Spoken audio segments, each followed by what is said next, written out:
5, 4, 3. Labdien! Šodien ZZS tiešraide, ZZS studijā, un šeit Armands Krauze, un mēs kopā ar viesi šodienas Kasparu Melni, Saeimas deputātu un klimata enerģētikas ministru no 23. līdz 26. gadam.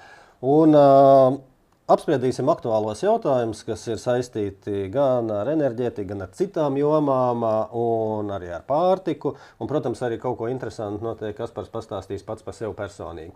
Bet es gribētu sākt ar tādām pašām aktuālākām lietām, jo tūlīt ir 1. jūlijas, un no 1. jūlijā ir patīkams ziņas attiecībā uz PVN pārtikas pamatproduktiem, kas ir ZZS izdarītais darbs. Un tad varbūt lūdzu, Kaspar, izstāstīja, lai klausītāji un skatītāji arī zina, ko mēs esam panākuši kā ZZS attiecībā uz PVN pārtikai. Tad labdien klausītāji un skatītāji, jāsaka tas, kas ir būtiski. ZZS turpina iesākt to par to dzīves dārdzības mazināšanu. Un no 1. jūlija tiek samazināts PVN no 21 uz 12%, kas ir uz pamatprocentu kā piens, maize, olas un arī vistas gaļa. Kas ir, piekrīt, varbūt kāds teiks, tas ir mazs solis, bet galvenais ir mazu soli, iet uz priekšu un svarīgi pildīt savus solījumus. Un tas ir ļoti būtiski. Un tas, kas ir tagad otrā daļa, tagad ir jāskatās, lai visi godīgi to ieviestu. Un es domāju, arī svarīgi, lai arī katrs, kas klausās un skatās veikalā, iet un apskatās arī tā, kad izsit čeku un cik tad tur ir tas PVN tiem produktiem. Ļoti interesanti varbūt fakts ir, ka ZZS arī bija tie, kas ievies Latvijā tradicionāliem augļiem un dārzeņiem PVN jau pirms daudziem gadiem. Tas, ja es pareizi atceros, 2017. 18. gads, un tas arī saglabājās šobrīd. Ja? Tas, kas ir laikam ļoti būtiski, ir jāsaprot, ka tā ir divas daļas. Viena daļa, pirmkārt, mēs palīdzam ar iedzīvotājiem, lai saprastu to dzīves dārdzību, bet arī ļoti svarīgi ir, tās ir tās pamatpreces, produktus, ko mēs Latvijā varam ražot, un tādā veidā mēģināt vairāk veicināt noietu savā tirgu tieši Latvijā arī ražotājiem produktiem. Jo tās ir tās pamatlietas, ko mēs pamatā arī Latvijā varam vairāk saražot. Kā tas ietekmē pašu zemnieku naudas plūsmu, varbūt, kā tu to redzi? Jo tev pašam arī saimniecība ir, un tad samazinātais PVN dod arī iegūmus zemniekiem. Tur kā vienmēr, cik latvieši, tik viedokļi, ir arī lauksaimniekiem, kuriem varbūt pat tas PVN lielāks, viņiem pat arī bija labāks, tīri priekšās naudas plūsmas. Bet lielākajai daļai skaidrs, ka tas pamatā ir pozitīvi, tāpēc, ka mums jau vajag, lai būtu lielāks noiets. Ja tas palīdz cilvēkiem, ļoti bieži mēs zinām, tā dzīves dārdzība ir viens no lielākajiem izaicinājumiem cilvēkiem. Un ļoti bieži arī cilvēki pērk varbūt lētāk vai mazāk produktu, tāpēc, ka vienkārši nevar atļauties. Un tā ir tā iespēja, tu iekonomēt to naudu, vienkārši varbūt nopirkt vai kvalitatīvāku pārtiku, labāk, jo tās ir tās iespējas. Un lauksaimnieki no savas puses vienmēr atbalsta, jo mums maksimāli jāveicina vietējā produkcijas, pirmkārt, vairāk ražot, ko mēs spējam Latvijā saražot. Un arī svarīgi atbalstīt to vietējo cilvēku, to labot pirktspēju. Jo, kas ir svarīgi, jau tie pircēji jau arī pie mums strādā. Tie ir tie paši mūsu darbinieki. Un tas ir tāds kopējs aplis, kurā mēs ir ejam.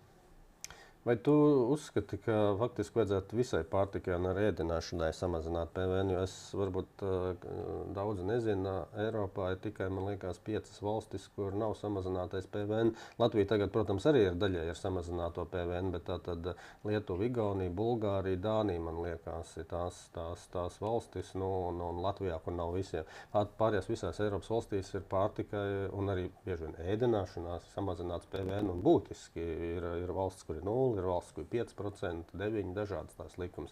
Kā tu uzskati, Latvijā vajadzētu iet uz tādu vispārīgu pārtikai un ēdināšanai samazināt? Es domāju, ka noteikti uz to virzienu ir jāiet. Ir jāņem labā praksa, kas ir citās valstīs, kur mēs jau varam izanalizēt, jo tev ir labi piemēri, kur mēs redzam arī kādi ir rezultāti. Un tas svarīgais ir, tas ir pamat izaicinājums, kur ir jāpalīdz. Ir tāda dzīves dārdzība, kas ir iedzīvotājiem. Un tas ir svarīgākais. Līdz ar to iet uz to lēnām, soli pa solim ļoti svarīgi. Un ļoti svarīgi runāt par ēdinātājiem. Manā uzskatā, es gribētu teikt, varētu jau vismaz pamēģināt. Labi, jo es zinu, ka ēdinātāji vienmēr saka, ja mēs samazinās PVN, tad viņi varētu vairāk būt lielāks pieprasījums, tas tā nozare kā tāda augtu. Un ka tas to valsts budžetā neiegūto atdot vairāk. Un tas, kas man varbūt arī liekas, tad vismaz, labi, tad liekam terminēt uz 3 gadiem, paskatāmies, pamēģinam, un tad pēc 3 gadiem izanalizējam, vai mēs spējam vai ne, vai tā nozara ir kļūst lielāka, spēcīgāka vai ne, jo tas ir ļoti būtiski. Jo nav jau teikts, ka arī mēs ļoti labi zinām, ka tu jau vari mainīt likumus. Bet tad, ja ar nozari izrunājam, kur ir terminēti, pamēģinām, novienojamies par rezultātiem, kādus mēs gribam sasniegt. Un es domāju, ka tas ir pareizākais variants, uz ko iet. Jo ļoti bieži mēs jau savādāk ļoti daudz filozofējam, domājam. Un tā kā visi mēs pārmetam finanšu ministrijas Excel, kurā viņi saliek, bet tad varbūt vajag pamēģināt, jo ļoti bieži, kā rāda praksē, tāpat kā tu ļoti labi zinās, vēl labāk nekā es par augļiem dārziņiem, ka tas finanšu ministrijas Excel bija galīgi garām. Bet realitāte bija savādāk. Un tas ir tas, kur man liekas vairāk vajadzētu iet, mēģināt.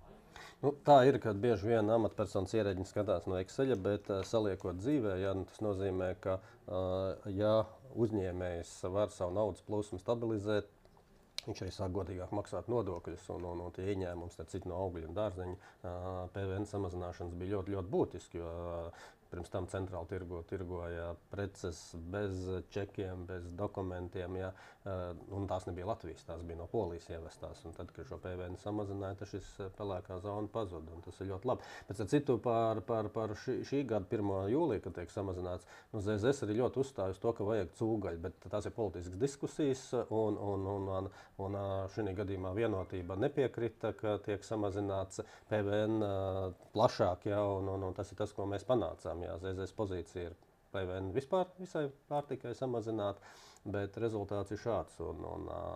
Es domāju, ka tas ir labi.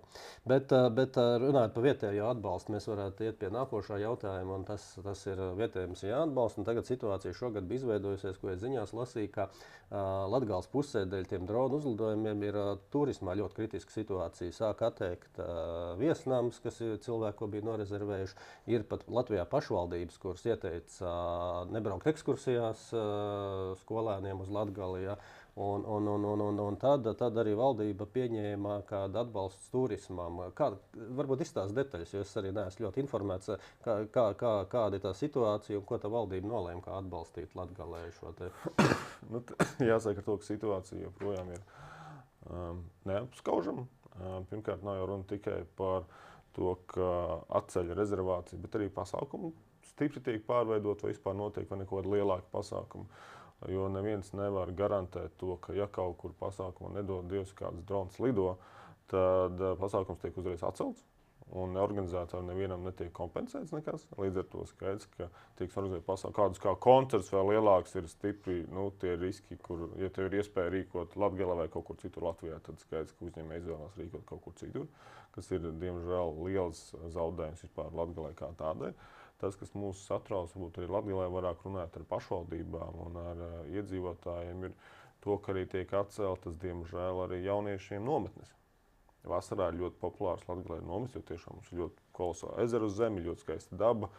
Un tas ir tas, par ko baidās, jo pat ja tā situācija ar tiem droniem arī uzlabosies, un es zinu, ka vienojums tiks sakārtot, tad jautājums, vai tā cilvēki turpinās plūst, jo ir ļoti vienkārši dažkārt viss mēs vairāk nebraucam, bet pēc tam atgūt to atpakaļ. Teiksim, cilvēku plūsmu, gan turistu, gan arī jauniešu, ir ļoti sarežģīti. Jo tas, ko mēs runājām ar Latgales turismu organizāciju, kā tās jauniešu noviec, jo bija tā, ka, ja tas jaunietis aizbrauc, padzīvojās pa Latgali kaut kad bērnībā, viņam tāpat pēc tam paaugoties arī vēl, tomēr reku aizbraukt, atcerēties, teiksim, tā bērnības jaukumu, un tā ir tā lieta, kas mums izzūd. Tagad ir ļoti labi, jāsaka, paldies ekonomikas ministrijai par papildus finansējumu 1,5 miljonu turismu kā tam, kas ir ļoti labi un pozitīvi. Tas vismaz ir kaut kas, bet pamatlielā lieta ir, protams, gaisa telpas drošība. Un tur jābūt kaut kādam loģiskam, ir jāiet uz priekšu. Mēs atceramies ar tevi, kas bija pašā sākumā, kad bija pilnīgs absurds, ka tad, kad bija gaisa trauksme, tad vilcieni pat neiet. Un cilvēki vispār nevar saprast, un vilciens pat var neiet, tāpēc, ka viņš vienkārši iesbrūd citā rajonā, kurā vēl tev ir līdz ar to, bet tas, paldies, tika sakārtos, vismaz tādā ziņā, ka tie vilcieni iet. Bet, tur ir darba daudz, un tas ir noteikti, es arī pats no sevis, tā kā es pats pa Latgali dzīvojos un cenšos arī, tur ir visi kārtībā tādā ziņā. Protams, kaut kādas riski pastāv par tādām ziņām, bet es gribētu aicināt tiešām cilvēkus braukt, doties uz Latgales turismu kolosālu vidi. Īpaši šajās kolosālajos laikapstākļos, kad man liekas, kur vēl labāk kā ne pie ezeriem kaut kur baudīt tagad atpūtu. Nu jā, šajā karstā laikā noteikti vislabāk ir pie ezeriem, bet attiecībā uz šo valdības un arī ko ekonomikas ministrija šo atbalstu piešķīra arī ZZS viena no mūsu prioritātēm, ko mēs panācam šogad, un šis atbalsts jātiek radīt postījumi, īpašumiem. Jā. Tas, kas vēl ir noteikti vajadzīgs, ir to, ko jau minēju par atceltiem pasākumiem, ne tikai atceltie pasākumi, arī vairāk uzņēmumi bija neizpratnē, kā viņi var nodrošināt uzņēmumu darbību, ja tiek izsludināta šī šūnapraide un darbinieki vienkārši paliek mājā, neatbrauc uz darbu. Un šī gadījumā vēl šī ir tā joma, kas laikam līdz galam jāsakārto uzņēmumiem, dažādām iestādēm, kur rodās zaudējumi. Jā. Jo, man arī pašam tā kā būdot lopkopībā, tu jau nevari pateikt, tāpēc, ka gaisa trauks tūlīt govs neslauksim. Pagaidiet, skaidrs, ka līdz ar to tā ir tā situācija, kur, diemžēl, līdzīgi kā ziņā, kā Covid laikā, ka tāpat bija nozares, kuras arī turpināja strādāt, tāpēc, ka tu vienkārši nevar apturēt procesu. Un bet tas ir jāizrunā, jābūt visiem skaidrs, jo tā pamatlielā problēma tas, ka nevis jau īsti nesaprata. Tā, kad bija tās arī cilvēkiem, zinām, arī runāt bija bažas, tā, kad bija tās pirmās īpaši incidents Rēzeknē, ko tad darīt? Un tā jau bija tā lielākā pamatproblēma, ka ir tā neziņa. Un tagad arī izrunājot par, protams, no tās pieredzes mēs mācāmies, ir uzņēmēji ļoti labi mācās, ir izrunāts, kuriem tad darbiniekiem varbūt var neierasties darbā, bet kuriem obligāti ir jāierodās. Jo tu nevari apturēt, ir process, kurus tu nevar apturēt, un lielākā daļa uzņēmēju darbības, kuriem vēl ir 24/7 darbības process, un atslēgt kaut ko tu vienkārši, tu vari, bet jautājums, cik tas izmaksā, un vai pēc tam to procesu vēl atkal palaist. Tā ir tas izaicinājums. Laikam visu nevar, piemēram, no govs tiešām ir jāslauc, un viņas ir noteiktā laikā jāslauc, un ja tu neizslauks govu, tad vienkārši dzīvnieks jau cietīs. Tad mēs runāsim par kādu, mēs runājam par dzīvnieku labturību vai dzīvnieku veselību, ja mēs vienkārši, tas būs kaut kāds absurds. Jā, un tad līdz ar to šī situācija ir, viņa ir daudz labāka šobrīd, jā, un es teiktu, ka šis atbalsts, kas ir piešķirts, tas ir ZZS panākums, bet noteikti mums ir jāpanāk arī, ka viņš ir plašāk arī uz uzņēmumiem, kur darbība tiek apturēta un veidojās zaudējumi. Bet, ja runā par atbalstu, tad man liekas, ka ļoti tāda labā lieta, kas ir šogad ir saglabāts elektroenerģijas atbalsts daudzbērnu ģimenēm un mazturīgajiem. Kā tur tie skaitļi veidojās? Es zinu, ka man ir teikuši no daudzbērnu ģimenēm, jā, tas ir ļoti labs. Un kādu laiku atpakaļ, kad man bija 3+ karte, jā, man tagad ir jau bērni jau strādā. Jā. Tad arī es atceros, ka tiešām tā atlaide bija. Un tas ģimenēm, kuras ir mazturīgas, dod noteikti ļoti, ļoti labu devumu. Tas, man liekas, viena no tām labām lietām, kur mums arī vajadzēja kopīgi kā valdībai un vispār kā arī kopā kā valsts kopumā, tas ir rūpēties, kā mēs varam katrs no savas puses atbalstīt daudzbērnu ģimenes. Un šī gadījumā daudzbērnu ģimenēm bija katru mēnesi par elektrības ar atbalstu 25 eiro. Kas arī ļoti svarīgi ir viennozīmīgi, nedrīkst aizmirst un turpina arī atbalstīt ģimenes, kuru aprūpē ir bērns ar invaliditāti. Tiem ir 20 eiro atbalsts. Un, protams, arī maznodrošinātām mājsaimniecībām un 20 eiro, un arī, kur ir personas ar invaliditātes, pirmo invaliditātes grupu. Un tās pamatlietas, ko mēs nedrīkstam aizmirst, kuras jāturpina, ir viennozīmīgi atbalstīt. Un jāskatās arī, kā mēs vēl varam plašāk, katrs no savas puses arī palīdzēt. Jo tas, ko gribētu teikt, mēs visi runājam, cik ir svarīgi tāda daudzbērnu ģimenes. Un katrs tā mazā lieta, kā mēs varam, ir jāpalīdz no savas puses. Un tās mazās nianses, kas tomēr ir dotas, lai arī daudzbērnu ģimenes justos, ka viņām ir svarīgi, ka viņas atbalsta un ka viņas ka valsts kopā viņas redz un palīdz. Un tas, kas, domāju, ir to programmu arī noteikti var uzlabot. Jo tas, kas arī man bija runājot par, mēs veidojam atbalsta programmu īpaši arī elektroautomobīļu, runa par daudzbērnu ģimenēm, tas, kas man bija taisnība, zināms pāntus un diskusija, to, ka daudzbērnu ģimenes arī ir dažādas. Un ka ir starpība, vai daudzbērnu ģimene ar 3 bērniem vai daudzbērnu ģimene ar 7 bērniem. Un es gan domāju, ka arī šeit varētu būt tāda gradācija veidot nākotnē, ka jo vairāk, ja tev ir 3 un plus bērni, ka tad atbalsts summa varētu būt lielāka. Jo pilnībā piekrīt daudzbērnu ģimenēm, ir starpība, vai tev ir 3 bērni, vai 5, vai pat 7. Jo Latvija ir tādas kolosālas ģimenes, un tad es domāju, tas ir kolosāli, kur arī viņām ir taisnība, ka tam tad vajadzētu būt arī vēl lielākam atbalstam nākotnē. Nu, es domāju, ka, ja tiešām ir ģimenes, kurām ir daudz bērnu, tad mēs jau varam runāt vēl plašāk. Es esmu ar kolēģiem runājis, piemēram, par to, ka, ja ir daudz bērnu, tad vajadzētu pa katru bērnu dot iespēju ātrāk pensionēties. Jo tomēr daudz bērnu ģimeni, tad ir 5 bērni, tad 5 gadus ātrāk ļaut to. Starp citu, 5 laikam ir jau šobrīd. Jā, 5 ir, ja 5 bērni var ātrāk pensionēties, bet vajadzētu varbūt ļaut 4 arī, lai veicinātu. Un tā ir viena lieta, un man liekas, ka šie atbalsti dažādās jomās ir vajadzīgi, kas ir demogrāfija saistīti. Un tas, ko ZZS šodien iestājās, bija priekšlikums no veselības ministrijas pārdalīt naudu prom no dzemdību nama Rīgas uz citām jomām. Mēs ZZS ļoti stingri pateicām, ka nevar samazināt finansējumu dzemdību namām, jo tas ir ļoti, ļoti svarīgi. Jā, tas ir saistīts tiešām ar mūsu nākotni, demogrāfiju, bērniem, un mēs to iestājamies. Tā kā no ZZS puses skatoties, atbalsts ģimenēm un bērniem ir mūsu prioritāte. Un šis, kas ir attiecībā uz, tas ir tikai viens tāds elements. Es vēl varu noteikti to arī zinu, kā mums labklājības ministrs Reinis Uzolnieks par šo 3+ karti tagad cīnījās, lai tajā brīdī, kad, piemēram, daudz bērnu ģimenē bija 4 bērni, viens izaug, tad paliek 3, un viens izaug, paliek 2, un tad uzreiz noņem šo te, bet tas nav godīgi, jo divi jaunākie nevar izmantot, un tā ideja ļaut izmantot līdz jaunākais bērns sasniedz pilngadīgi. Man liekas, tas ir pareizi, ja? Nē, tas noteikti pareizi virziens, jo, būsim atklāti, mums to daudz bērnu ģimenes īpatsvars ir ļoti mazs, un kā mēs varam, tas ir jāpalīdz, un šī gadījumā, kas ir ļoti svarīgi, man liekas, arī otra lieta jāpaliek. Mums ar tiem cilvēkiem jāelpojas ar tām ģimenēm. Ir kolosāli ģimenes, kuras to spēj arī, tāpat kā ir kolosāli ģimenes, kas spēj arī uzņemt auģu ģimenes, kuras uzņemās, un arī uzņemās audzināt bērnus, kuriem ir bērni ar invaliditāti, un tās fantastiskas ģimenes. Kolosāli tādi cilvēki ir mūsu vidū, ar viņiem ir jāelpojas, un ja mēs varam arī palīdzēt, es domāju, ka tā ir ļoti pareiza lieta, ka tās daudzbērnu ģimeņu kartes ir tās, kas ir, noteikti. Jā, un varbūt tagad no šīm mūsu lielām iniciatīvām es gribētu nedaudz pāriet uz tevi personīgi. Un tu jau minēji, ka tu esi saistīts ar lauksaimniecību, tad piena ražošana. Tad ir ļoti daudz lauksaimnieku arī, viņiem ir daudz bērnu ģimenes un arī bērni, tad lauksaimniekiem pārņem savus tēvu un vecāku saimniecības. Pastāst nedaudz par sevi, par piena ražošanu, tad tev ir saimniecība Latgalē.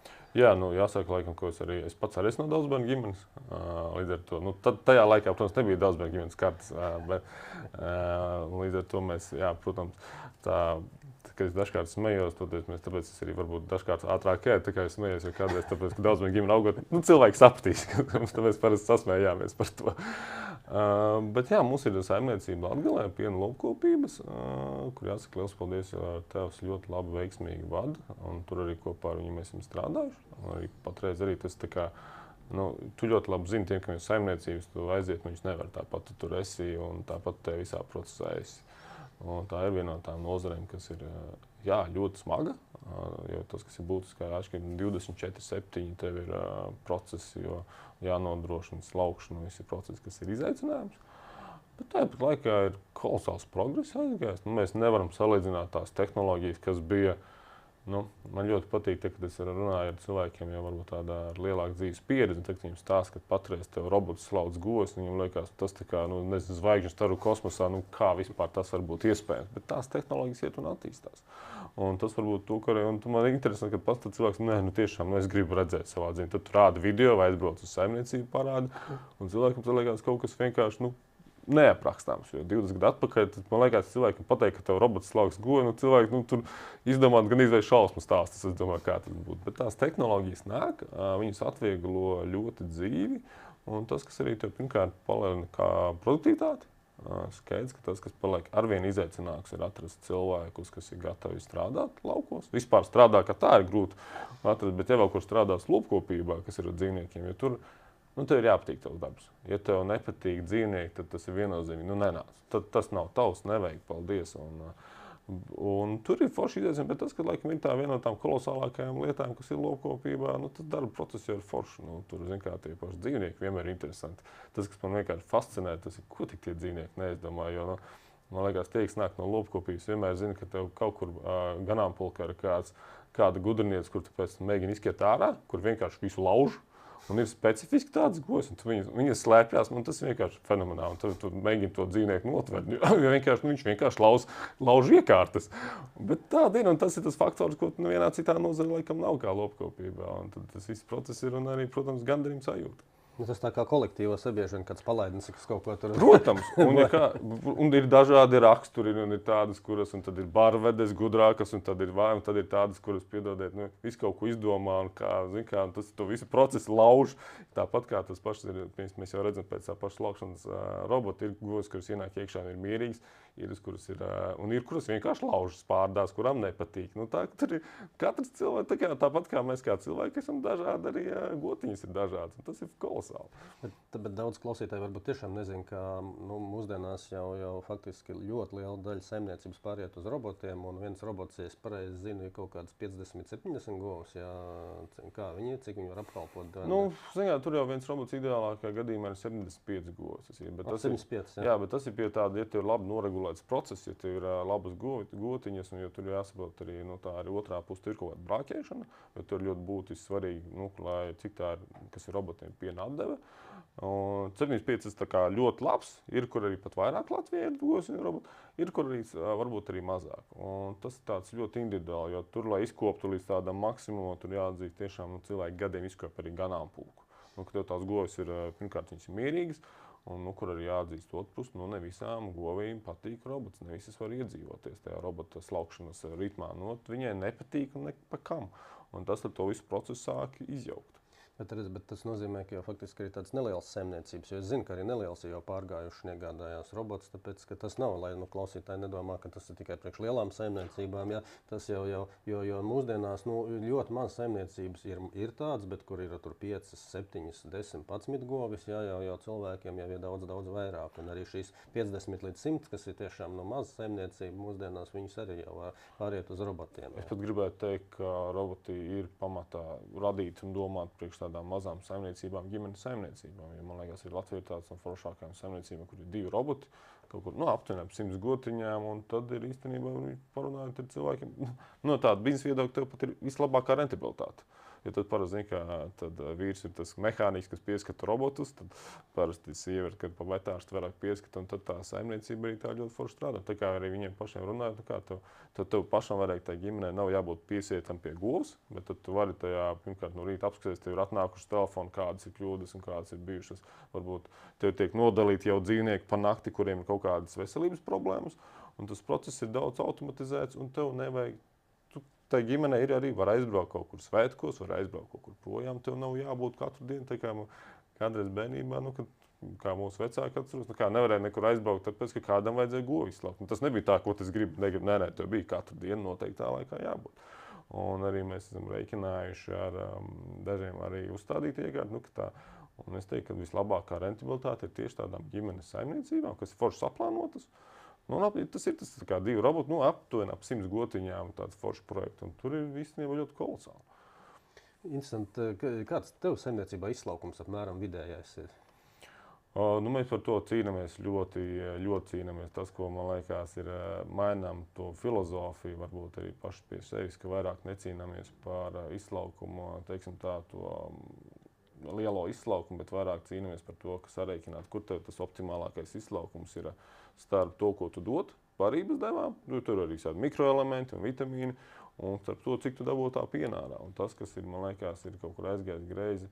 Un tas trešais, kas ir ļoti svarīgi, arī dzīvnieku veselība. Jo ļoti bieži tā, ka tu dzenies pēc tā lielā izslaukuma, tu to cilvēku no tā gotiņas mēģini izdabūt visu ārā, un tad tā veselība paliek ļoti trausla. Un tad tev jābūt tik ideālam tam visam atstrādātam, ka kaut kāda slimība vai kas tev tā dzīvnieku veselība ir ļoti trausla. Tad mēs vairāk no tā praktiski mēģinām jau iet projām un īstenībā pat vairāk arī nedzināmies. Līdz ar to tas izslaukums ir sekundārs. Patreiz mēs vairāk skatāmies pēc tā, kas ir dzīvnieku veselība, pēc būtības arī ilgmūžība. Jo tas, kas ir otrs bonus, tas, kas ir ļoti daudziem lopkopiem, tā ir atražošana. Spēt pašiem sev atražot. Un tas ir tas, kas mēs arī kādreiz klibojām. Tagad arī mainamies, ka mēs arī teikt atražošanu jau arī spējam arī īstenībā arī vairāk atražot sevi spējam paši.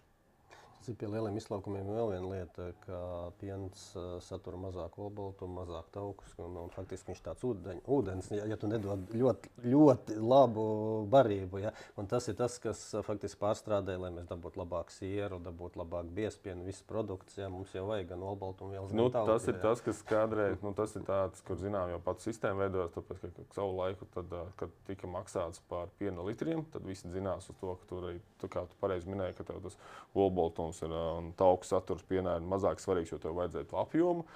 Tagad jau atkal sāk piemaksāt par taukiem un olbaltumu saturu. Tad jau atkal lauksaimnieki jau lopkopēji sāk pārskatīt, ka tomēr tev ir svarīgi arī, lai tas pienā būtu vairāk olbaltumu un tauku saturs.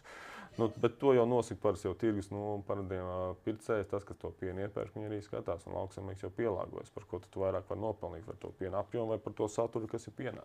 Parasti jau ir mēģina atrast to gan sabalansēt pa vidu. Tieši tā, bet man liekas, ka tu runā par savu saimniecību, pilnīgi tāda enerģija parādās. Es domāju, tas ir jebkuram lauksaimniekam, tas tur, kur tev acis deg, un tas, kur tu zini, es izgājis, tā kā manā gadījumā no bērna kājas, tu zini visi, kas, ko, kur, ko, kā, un tad jau, protams, ka tev acis deg. Klauda, vēl viena lieta, varbūt noslēgumā pastāst par sevi tieši no tādiem hobijiem. Un es zinu, ka pirms tu iesaistījies aktīvi politikā, ministra amatā, tu esi nokārtojis visu papīrus un tu esi lecis ar izpēlētni. Ja? Jā. Kas tas tavs hobijs? Ja? Kā tu pie tā nonāci vispār? Man ir kolosāli draugi, un man draugi vienkārši mēs ļoti bieži ar viņu lidojam ar lidmašīnu. Viņš pats tā kā, es vienmēr bērnībā gribēju. Man ir tas, kas viens no maniem moto ir labāk pamēģināt, saprast, kā tas ir. Man vienmēr likās, ka gribējās pamēģināt. Un, lai tu vari saprast, vai tev patīk vai nepatīk, tev vajag, manā ieskatā, vismaz vajag izdarīt 3-5 reizes. Jo tad tu vari saprast. Pirmā reizē tur grūti kaut ko saprast, un tad kaut kā 3. 5. tie saprot, un līdz ar to es nosprotu to mērķi, kas gribēju tiešām nokārtot, lai es varu lekt ar izplatni arī jau viens pats brīvi. Un es teiktu, ka tā ir viena no retākajām hobijiem. Tik fenomenāli, kā atslēdz prātu, tā, kad tu lido brīvajā kritienā. Es teiktu, ka nekas, jo tajā momentā tev ir domas tikai, tu esi tur un vairāk nekur. Un tādā ziņā tas arī palīdz atslēgties no cilvēkiem no ikdienas skrējiena. Arī man ļoti tas palīdz atslēgties no ikdienas. Protams, tas, kas ir fenomenālākā tā sajūta, ir tā, ka tu esi augšā un stāv pie tām durvīm, skaties. Tad, protams, tev galvā ir tāda, kāpēc tu to dari, kāpēc tev to vajadzēja? Bet noteikti aicinu visiem izmēģināt, un jautājums, protams, man personīgi es nokēru, teiksim, to foršo sajūtu, un, teiksim, to pašu izbaudīju lecienu 5. lecienā tikai. Jo pirmais leciens bija vispār tāds, tā adrenalīnā tu neko tu ļoti maz ko atceries. Un tas ir normāli, ir cilvēki, kuri vienkārši pat neatcerās. Un, es nokēru kaut kādā to sajūtu 5. Tā, ka tu tiešām jau lido ar tādu sajūtu, ka tu viņu izbaudi. Līdz tam 5. lecienam man visi bija tā pārvarēt sevi ar tādu, ar to skatu uz leju un tā lekšana no lidmašīnas. Trakākais ir tie pirmie pārsimts metri, kamēr tu nokēri vēju. Pēc tam jau aiziet. Un tas, kas man ļoti patīk, man jau patīk īstenībā pēc tam lidināties ar izplatni tā lēnām. Tas man pat vairāk sagādā prieku pēc tam planēt ar izplatni, varbūt nekā tas brīvais kritiens. Bet tas piederās pie lietas, un noteikti man tas, kas viennozīmīgi iesaku cilvēkiem, ir mēģināt jaunas lietas, pamēģināt, saprast pašiem, nekā skatīties no malas, jo tās sajūtas ir. Un ja kādam liekas, tas ļoti vienkārši noteikti pamēģināt. Tieši tas solis no lidmašīnas ārā, kad tu kāp ārā. Un tad, kad tu apakšā nav nekā, tas ir fenomenāls sajūtas. Tad faktiski, un es tev savā ziņā piekrītu, jo es arī esmu lecis ar izplētņiem, un tad es tev iesaku vēl vienu lietu noteikti izmēģināt, tā kā no politikas būs brīvāks laiks lidot ar paraplānu, jo lidot ar paraplānu tieši tas, ko tu saki, tu vari ļoti ilgi lidot. Ja. Tā kā interesants hobijs, man ir prieks, ja, ka kāds vēl no maniem kolēģiem dara to pašu, ko es esmu darījis pirms politikas, arī jau tagad nav laika, ja, bet noteikti tā ir lieta, ko vajag izmēģināt.